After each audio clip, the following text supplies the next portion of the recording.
அஸ்ஸலாமு அலைக்கும். Welcome to சாசாஸ் கிச்சன். இன்றைக்கி நம்ம லஞ்ச் பாக்ஸ் ரெசிபி தான் பார்க்க போகிறோம். நம்ம இன்றைக்கி பார்க்க போகிறது என்ன அப்படின்னா, உருளைக்கிழங்கு மசாலா சாதம் தான் பார்க்க போகிறோம். செம சூப்பராக இருக்குங்க. நீங்கள் பசங்களுக்கு செஞ்சு கொடுங்க, அவ்வளோ விரும்பி சாப்பிடுவாங்க. அடிக்கடி கேட்க ஆரம்பிச்சிடுவாங்க. அந்தளவுக்கு ரொம்ப சூப்பராக இருக்கும். ஈஸியாகவும் செஞ்சிடலாம். கண்டிப்பாக நீங்கள் ட்ரை பண்ணி பாருங்கள், உங்களுக்கு ரொம்ப பிடிக்கும். இப்போ வாங்க எப்படி பண்ணலான்னு பார்க்கலாம். இந்த உருளைக்கிழங்கு மசாலா சாதத்தை நான் இன்றைக்கி கடாய் எடுத்திருக்கேன். இதில் 3 டேபிள் ஸ்பூன் அளவுக்கு எண்ணெய் சேர்த்துருக்கேன். இதில் ஒரு பெரிய உருளைக்கிழங்க தோல்லாம் சீவிட்டு நான் கட் பண்ணி எடுத்திருக்கேன். ரஃபாக தாங்க கட் பண்ணி எடுத்திருக்கேன். நம்ம எடுத்த உருளைக்கிழங்க இந்த மாதிரி எண்ணெயில் சேர்த்துடலாம். சேர்த்துட்டு நல்லா கலந்து விடலாம். நம்ம பச்சையாக தானே உருளைக்கிழங்கு சேர்த்துருக்கோம், அது கொஞ்சம் வேகணும். இந்த உருளைக்கிழங்கு தேவையான அளவு உப்பு சேர்த்துக்கலாம். சேர்த்தாச்சு. நல்லா கலந்து விட்டுலாம். இந்த உருளைக்கிழங்கு கொஞ்சம் வேகணும், கொஞ்சம் கிறிஸ்பாகணும். இங்கே பாருங்கள், இந்த அளவு கிறிஸ்பானாலே போதும். உள்ளே நல்லா வெந்துருச்சு.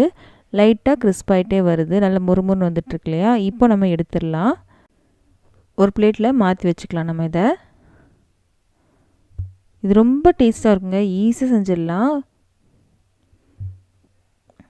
எடுத்தாச்சு. இப்போது மிச்சம் இருக்கும் இல்லையா, அதே எண்ணெயிலேயே அடுப்பை சிம் பண்ணிட்டு 1 டீஸ்பூன் அளவுக்கு கடுகு நல்லா பொரிஞ்சதுக்கப்புறம் தான் அடுத்த பொருளாக சேர்க்கணும்.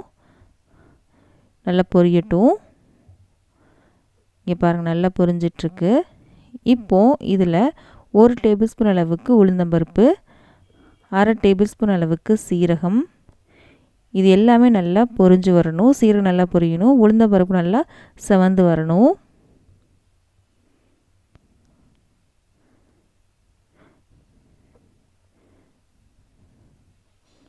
இங்கே பாருங்கள், நல்லா செவந்து வந்துருச்சு.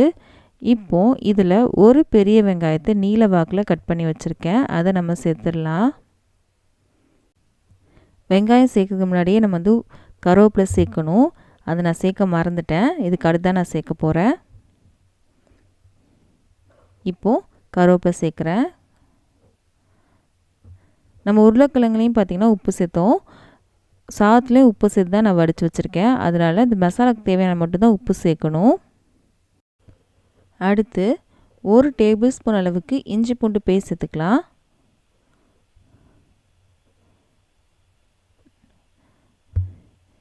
இதையும் நல்லா வதக்கிடலாம். அதோட பச்சை வாசனை நல்லா போகணும்.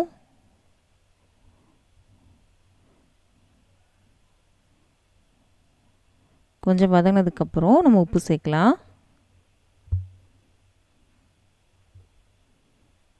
நான் அடுப்பு இன்னும் சிம்மில் தாங்க வச்சுருக்கேன், ஃபுல்லாக வைக்கவே இல்லை. சிம்மில் வச்சு தான் நான் எல்லாத்தையுமே கலந்து விட்றேன்.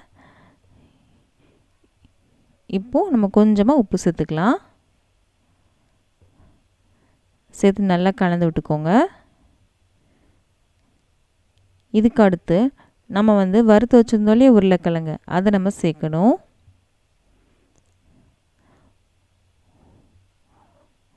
உருளைக்கிழங்கையும் சேர்த்தாச்சு. நல்லா கலந்து விடலாம்.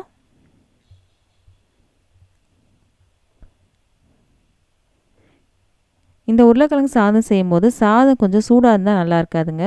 கொஞ்சம் ஆறுனதுக்கப்புறம் இந்த உருளைக்கிழங்கு சாதம் செய்யுங்க, அப்போ தான் நல்லாயிருக்கும். சூடாக இருந்துச்சு அப்படின்னா தட்டில் போட்டு பரப்பி வச்சுட்டு நல்லா ஆறுனதுக்கப்புறம் இந்த சாதம் செய்ய ஆரம்பிச்சிருங்க. இதுக்கப்புறம் பொடிகள்லாம் சேர்க்கலாம். 1 டீஸ்பூன் அளவுக்கு மஞ்சத்தூள், 1/2 டேபிள் ஸ்பூன் அளவுக்கு மிளகாத்தூள், உங்கள் காரத்துக்கு ஏற்றாப்புல நீங்கள் எடுத்துக்கோங்க. 1/2 டேபிள் ஸ்பூன் அளவுக்கு மல்லித்தூள். இது எல்லாத்தையும் நல்லா கலந்து விடலாம்.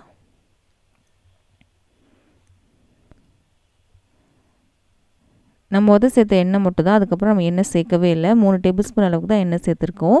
எண்ணெயும் ஜாஸ்தி இருக்காதுங்க. நல்லா கலந்து விட்டாச்சு. நல்லா கலந்து விட்டதுக்கப்புறம் நம்ம ஒரே 1 டீஸ்பூன் அளவுக்கு கரம் மசாலா தூள் சேர்க்கலாம். இது ஆப்ஷனல் தான், உங்களுக்கு வேணா சேர்க்கலாம்னா விட்டுடலாம். ஆனால் சேர்த்திங்கன்னா ரொம்ப சூப்பராக இருக்கும். இதையும் நல்லா கலந்து விட்டுக்கோங்க.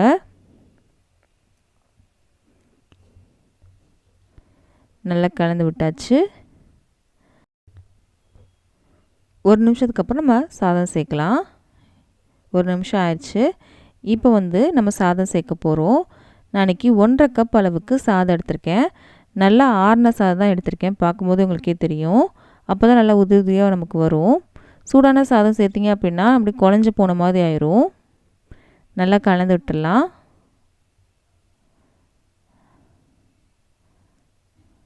நல்லா கலந்து விட்டாச்சு.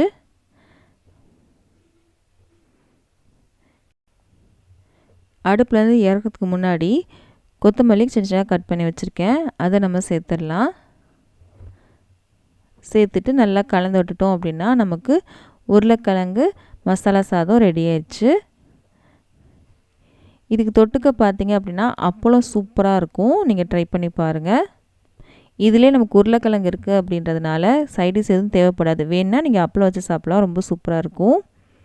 கண்டிப்பாக இந்த வீடியோ அதுக்கும் பிடிச்சிருக்கும் நம்புகிறேன். பிடிச்சிருந்துச்சு அப்படின்னா மறக்காம நம்ம சேனலை சப்ஸ்கிரைப் பண்ணிடுங்க. பக்கத்தில் இருக்க பெல் பட்டனை கிளிக் பண்ணிடுங்க. அப்போ தான் இனிமேல் போட போகிற எல்லா வீடியோவும் சேரும். இந்த மாதிரி ரெசிபீஸ்லாம் உங்கள் ஃப்ரெண்ட்ஸ்க்கும் ஃபேமிலிஸ்க்கும் பிடிக்கும் அப்படின்னா அவங்களுக்கு இந்த வீடியோ ஷேர் பண்ண மறக்காதீங்க. நம்ம அடுத்த வீடியோவில் சந்திக்கலாம்.